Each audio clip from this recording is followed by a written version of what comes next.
Good morning. My name is Ryan Moe, and this is my project, the Balsa Wood Bridge.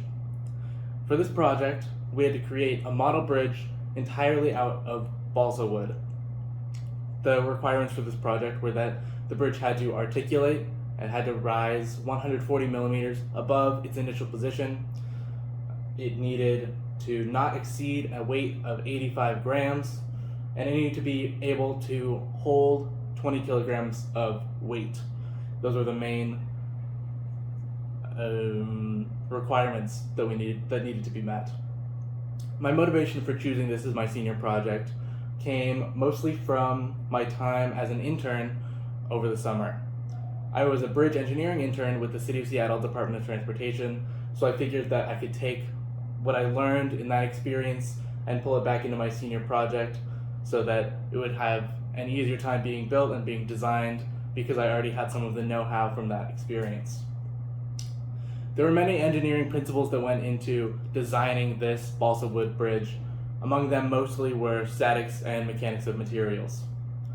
Statics and mechanics of materials were used mostly in the truss portion of the bridge. Since the material was already chosen to be balsa wood, and balsa wood isn't a very strong wood necessarily, it meant that using the wood to its strength was one of the most important aspects of this project. For one of my analyses, I had to decide what type of truss I wanted to use.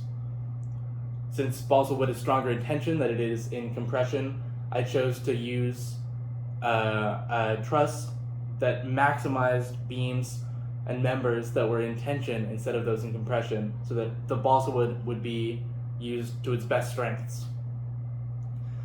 There was more statics used in the analysis for this bridge, some of that being the method of joints, where I analyzed each of the different joints in the truss that I was intending to build, and I was able to use the forces that were created from the maximum 20 kilogram weight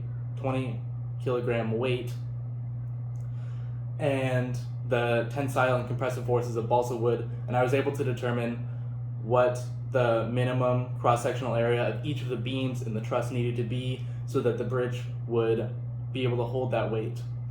That can be seen here in my analyses, and as you can see, for one of the beams, for example, the minimum cross-sectional area that it needed to have was 136 millimeters squared. Then I looked up pieces of wood that I could buy, and the next largest was half an inch by half an inch, which was 161 millimeters squared, which meant that it met that requirement, and it would be strong enough to hold the 20 kilograms that the bridge was required to hold. The next aspect of this project that should be discussed is the scheduling down here. This is a schedule similar to many of the other engineers, the peers in my class that are also doing a senior project.